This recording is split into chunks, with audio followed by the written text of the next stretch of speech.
الحمد لله رب العالمين والعاقبة للمتقين والصلاة والسلام على سيد المرسلين أما بعد قال الله تبارك وتعالى في كلامه المجيد أعوذ بالله من الشيطان الرجيم بسم الله الرحمن الرحيم وما أرسلناك إلا رحمة للعالمين صدق الله العظيم وقال النبي صلى الله عليه وسلم إنما بعثت معلما صدق رسوله النبي الكريم ونحن على ذلك لمن الشاهدين والشاكرين. محترم، میں نے ایک آیت پڑھی ہے اور حدیث کا ٹکڑا پڑھا ہے. اس آیت میں نبی کریم صلی اللہ علیہ وسلم کی شان کو بتلایا ہے اللہ تبارک و تعالیٰ نے کہ فرمایا وما ارسلناک الا رحمۃ للعالمین، کہ اے میرے محبوب صلی اللہ علیہ وسلم، ہم نے آپ کو پوری کائنات کے لیے رحمت بنا کر بھیجا ہے. ما سوی اللہ جو بھی ہے وہ عالم ہے، یعنی اللہ کی ذات و صفات کے علاوہ جو کچھ ہے پوری کائنات میں وہ سب عالم ہے. تو اللہ تعالیٰ نے جمع استعمال کیا ہے تو فرمایا ہم نے آپ کو پورے عالم کے لیے، چاہے وہ ہم کو نظر آوے چاہے ہم کو نظر نہ آوے، پورے عالم کے لیے اللہ تعالیٰ نے آپ کو رحمت بنا کر کے بھیجا ہے. ہم آپ مسلمان ہیں، اپنے نبی کے نام سے واقف ہیں الحمدللہ. نہیں بہت سارے لوگ تو آج بھی ناواقف ہیں، نبی کے نام سے ناواقف ہیں، نبی کے والد کے نام سے ناواقف ہیں، نبی کے خاندان سے ناواقف ہیں، حتیٰ کہ نبی کہاں تشریف لائے تھے اس سے بھی ناواقف ہیں. بہرحال اس قوم کا المیہ یہ ہے کہ جس کائنات میں جس شخص پر جس کا سب سے زیادہ عظیم احسان ہے، اسی کے نام، اسی کی صفات، اسی کی خوبیوں کو انسان بھول جاتا ہے. بہرحال تو نبی کریم صلی اللہ علیہ وسلم اسی مبارک مہینے میں تشریف لائے تھے. یہ ربیع الاول کا مہینہ چل رہا ہے جس کی غالباً 10 تاریخ ہے. روایتوں میں 9 ربیع الاول کا بھی ذکر ہے. آپ کی ولادت کے سلسلے میں 10 ربیع الاول کا بھی ذکر ہے اور 12 ربیع الاول کا بھی ذکر ہے. یہ مختلف روایات ہیں. بہرحال اتنا تو متفق ہے کہ اسی مہینے میں آپ صلی اللہ علیہ وسلم کی ولادت باسعادت ہوئی. آپ صلی اللہ علیہ وسلم کو جو اللہ تبارک و تعالیٰ نے رحمت للعالمین کہا، تو رحمت جو ہوتا ہے ایک رحمت ذاتی بھی ہوتا ہے، ایک رحمت نبوی بھی ہوتا ہے. یعنی آپ کا وجود ذات کے اعتبار سے بھی پوری کائنات کے لیے رحمت تھا،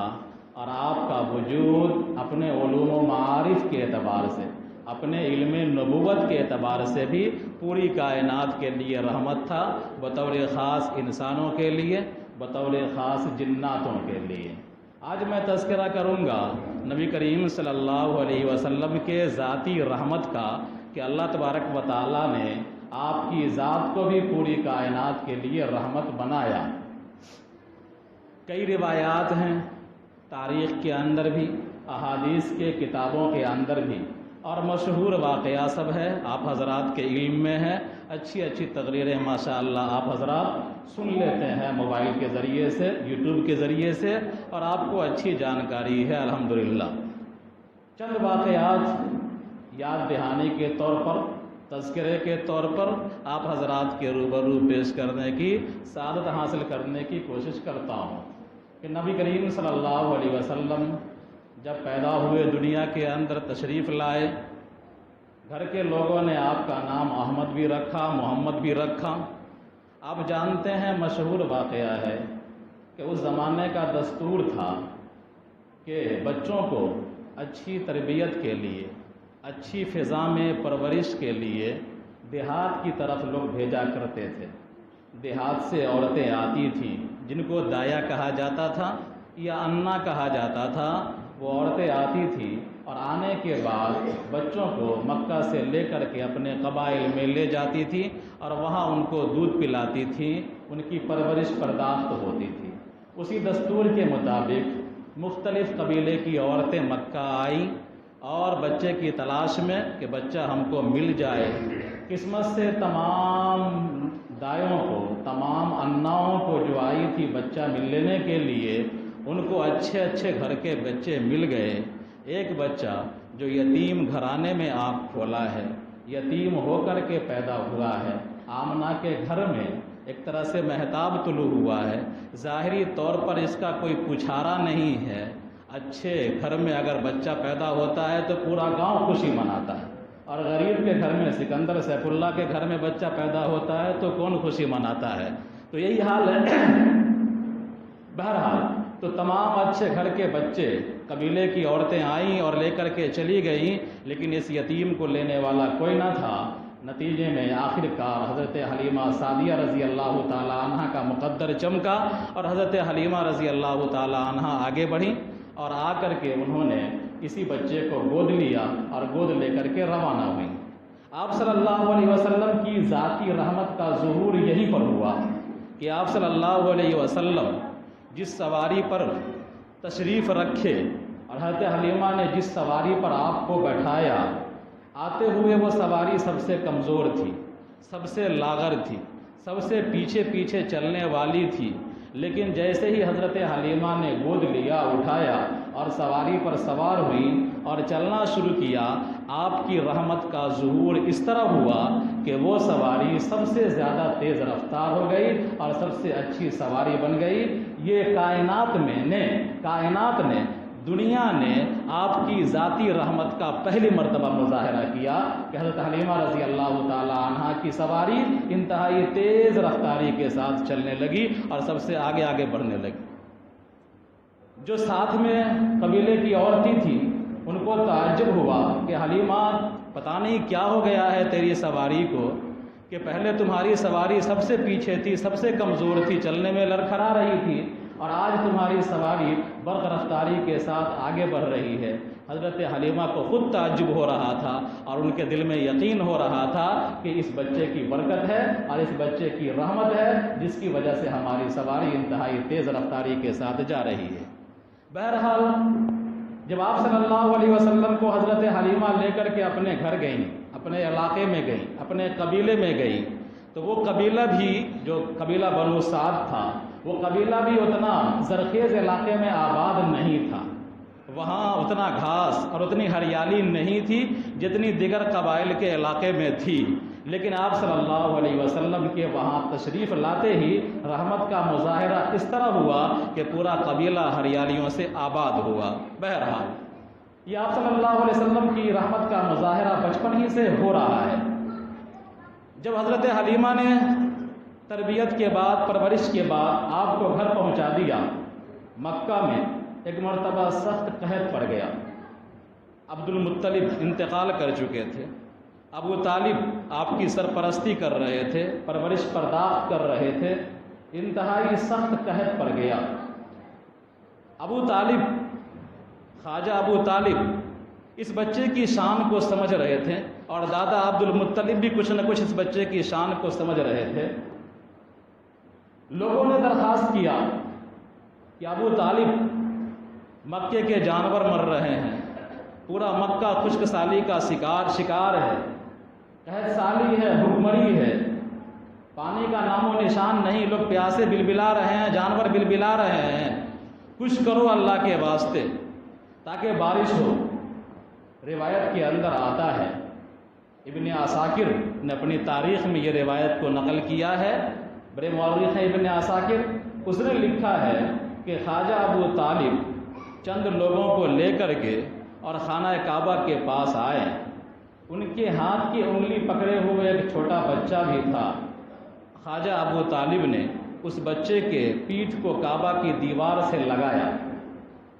کعبہ کی دیوار سے اس بچے کے پیٹھ کو لگایا، اور خواجہ ابو طالب نے اور جو لوگ وہاں پر تھے پروردگار سے اس بچے کا حوالہ دے کر کے اس بچے کے وسیلے سے دعا کرنے لگے۔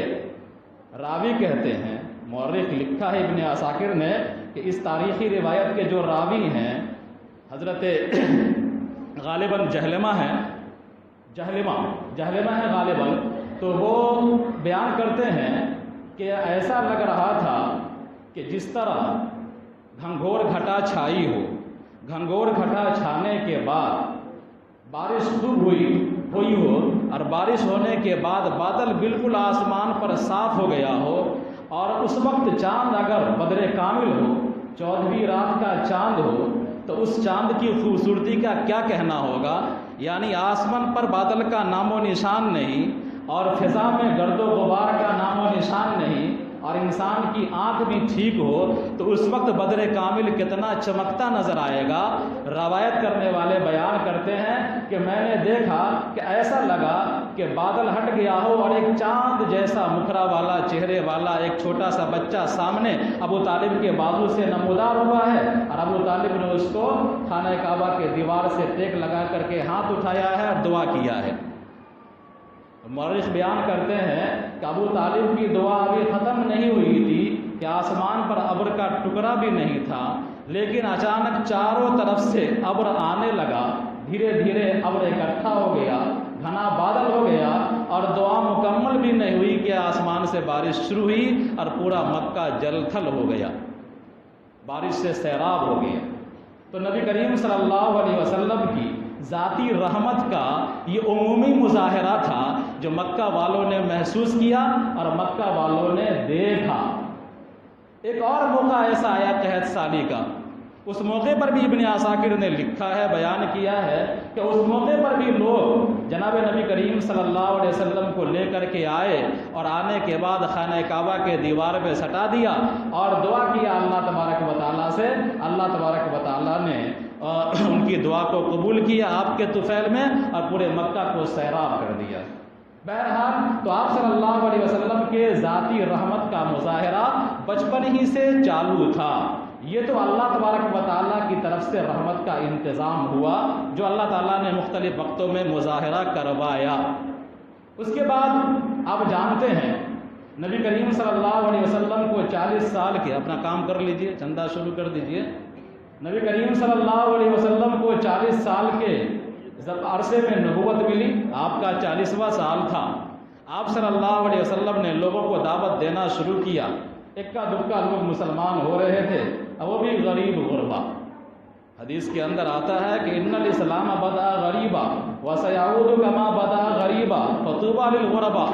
کہ اسلام کا آغاز غربت میں ہوا ہے، اسلام کو غریبوں نے پہلے اپنایا ہے، اور چودھریوں نے، ٹھاکروں نے، امیروں نے، رؤساء نے اسلام کو بعد میں اپنایا ہے۔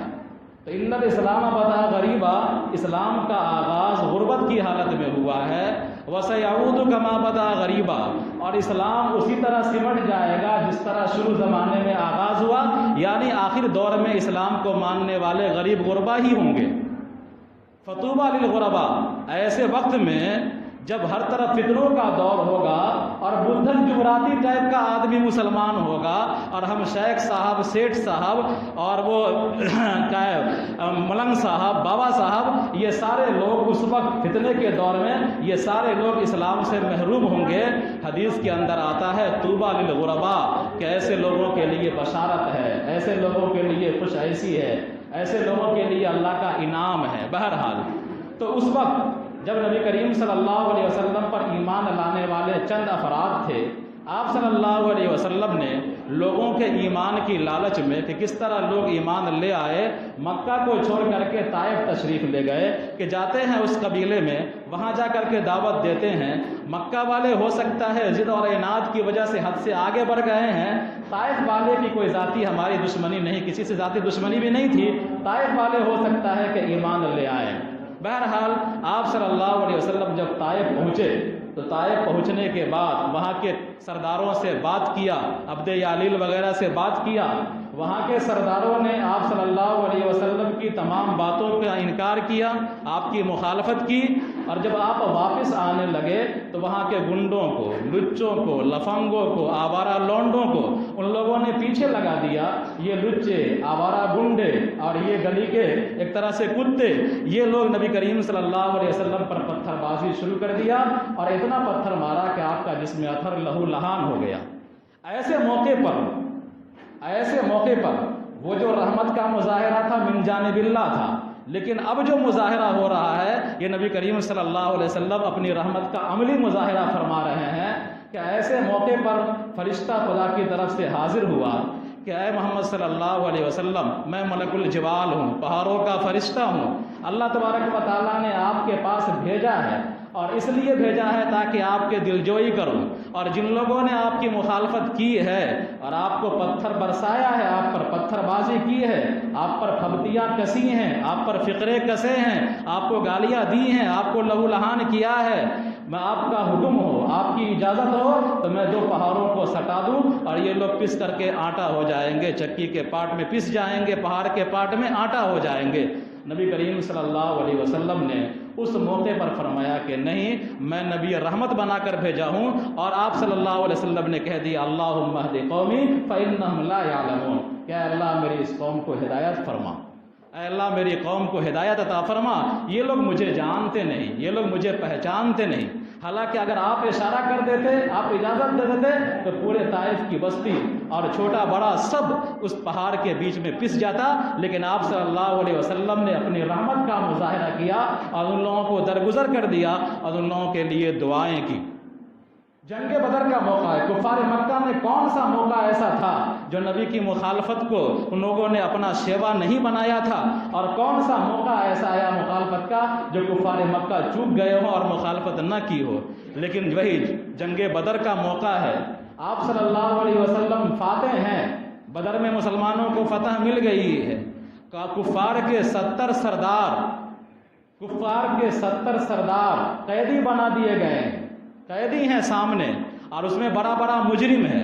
وہ مجرم بھی ہے جس نے آپ کو گالیاں دی ہیں، وہ مجرم بھی ہے جس نے آپ پر پتھر مارے ہیں، وہ مجرم بھی ہے جس نے آپ کے خاندان کو گالی دی ہے، وہ مجرم بھی ہے جس نے آپ کو ساحر کہا ہے، وہ مجرم بھی ہے جس نے آپ کو شاعر کہا ہے، وہ مجرم بھی ہے جس نے آپ کو مجنون کہا ہے، پاگل کہا ہے، وہ مجرم بھی ہے جس نے آپ پر طرح طرح کی پھبتیاں کسی ہیں، وہ مجرم بھی ہے جس نے جنگ بھڑکایا ہے، وہ مجرم بھی ہے جس نے جنگ کی آگ لگائے ہیں، وہ مجرم بھی ہے جس نے مکہ کو چھوڑ کر مدینہ پر حملہ کیا ہے۔ ایسے مجرمین 70 افراد ہیں اور سارے نبی کریم صلی اللہ علیہ وسلم کے سامنے ہیں قیدی کی شکل میں۔ لوگوں میں مشورہ ہو رہا ہے کیا کیا جائے، کسی کی رائے یہ ہے کہ سب کو قتل کر دیا جائے، کسی کی رائے یہ ہے کہ کسی کے بارے میں ایک شخص تھا جس کے بارے میں یہ رائے آ رہی تھی کہ اس کے دانت کو اکھڑوا دیا جائے، یہ نبی کریم صلی اللہ علیہ وسلم کی شان میں گندے اشعار کہتا ہے، اس کے دانت توڑ دیے جائیں۔ بڑے بڑے صحابہ کی یہ رائے آ رہی تھی، لیکن نبی کریم صلی اللہ علیہ وسلم نے ان تمام 70 کے 70 قیدیوں کو معاف کر دیا اور آپ نے ان تمام سے کوئی انتقام نہیں لیا۔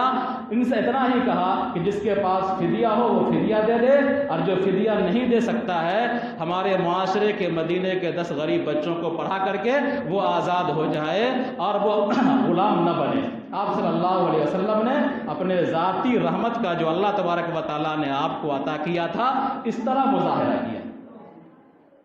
جب مکہ فتح ہو گیا، آگے بڑھیے، جب مکہ فتح ہو گیا اور جب مکہ فتح ہوا تو آپ جانتے ہیں کہ وہی مکہ جو 20 سال پہلے مکہ والوں نے آپ کو بیار و مددگار نکالا تھا، آپ کو قتل کرنے کی تدبیریں کی تھی، پورے کفار نے مجموعی طور پر میٹنگ کر کے یہ عہد کیا تھا اور یہ طے کیا تھا کہ سوتے سوتے محمد کو قتل کر دینا ہے، نعوذ باللہ، اور اس طرح چال بازی کی تھی اور یہ انداز اختیار کیا تھا کہ کسی ایک پر قتل کا الزام نہ آئے بلکہ تمام قبیلے والوں پر قتل کا الزام آئے۔ بنو ہاشم اٹھیں گے انتقام لینے کے لیے تو کتنے کا انتقام لیں گے؟ آپ صلی اللہ علیہ وسلم کو خبر ہو گئی، آپ صلی اللہ علیہ وسلم نے حضرت علی کو اپنی بستر پر سلایا اور آپ وہاں سے ہجرت کر گئے۔ تو مکہ سے آپ نکلنے پر مجبور کر دیے گئے۔ اسی مکہ میں آپ صلی اللہ علیہ وسلم 8 سال کے بعد فاتحانہ داخل ہوتے ہیں، پورا مکہ اسلامی مملکت بن چکا ہے، مکہ فتح ہو چکا ہے اور آپ کے سامنے تمام کفار ہیں، بعض مسلمان خوش ہیں کہ آج تو قتل کا دن ہے، آج تو ہم صاف کریں گے، آج تو ہم ہاتھ مضبوطی سے چلائیں گے، اس لیے کہ تقریباً 8-10 سال جو ان لوگوں نے ہم کو ستایا ہے، 15 سال مکہ میں اور 8 سال مدینہ میں ان لوگوں نے جو ہم کو ستایا ہے، ان تمام کا ہم انتقام لیں گے ان سے۔ سب لوگ خوش ہیں، لیکن نبی کریم صلی اللہ علیہ وسلم کچھ یہ نعرہ بھی مار رہے ہیں کہ آج تو قتل کا دن ہے، آج مکہ کی حرمت کو بھی پامال کیا جا سکتا ہے، آج کسی کو چھوڑا نہیں جائے گا۔ لیکن نبی کریم صلی اللہ علیہ وسلم نے ان نعروں کے جواب میں کہا کہ نہیں، آج مکہ کی پامالی کا دن نہیں ہے، بلکہ بیت اللہ کی حرمت اور بڑھانے کا دن ہے، بیت اللہ کی عزت اور بڑھانے کا دن ہے۔ لا تثریب علیکم اليوم وانتم الطلقاء، اچانک زبان رسالت کھلی اور آپ نے یہ جملہ ارشاد فرمایا، لا تثریب علیکم اليوم، کہ آج تم پر کوئی دار و گیر نہیں ہے، آج تم پر کوئی گرفت نہیں ہے۔ 15 سالہ مکی دور کا جرم ہم نے معاف کر دیا، 8 سالہ مدنی دور کا ظلم جو تم نے جنگ بھڑکایا، جنگ بدر بھڑکایا، جنگ احد بھڑکایا، جنگ خندق بھڑکایا، حنین میں تم آئے، مختلف میدان میں تم آئے اور طرح طرح سے تم نے ہم کو ستایا، پریشان کیا، لیکن ان تمام جرموں کی آج معافی ہے۔ لا تثریب علیکم اليوم، کہ آج تم سب کے سب معاف ہو، کوئی دار و گیر نہیں، انتم الطلقاء، تم سب آزاد ہو، کسی کو غلام نہیں بنایا جائے گا۔ حتیٰ کہ وہ دشمن جس نے تمام جنگوں کی کمانڈری کی تھی، ابو سفیان آپ کا جانی دشمن تھا ایمان لانے سے پہلے، لیکن اس ابو سفیان کو آپ نے اتنی عزت دی، اس ابو سفیان کو جو جانی دشمن تھا اور تمام جنگوں کا ایک طرح سے کمانڈر تھا، سرغنہ تھا، اس کو آپ نے اتنی عزت دی کہ یہ کہہ دیا آپ صلی اللہ علیہ وسلم نے کہ جو بیت اللہ کے اندر داخل ہو جائے گا وہ بھی مامون، اس پر بھی کوئی تلوار نہیں چلائے گا، جو ابو سفیان کے گھر میں چلا جائے گا اس کو بھی پناہ مل جائے گی، اس کو بھی مسلمان کوئی چھیڑ چھاڑ نہیں کریں گے۔ یہ آپ صلی اللہ علیہ وسلم کی رحمت کا عمومی مظاہرہ تھا۔ بہرحال انشاءاللہ بات آئیں گی آگے۔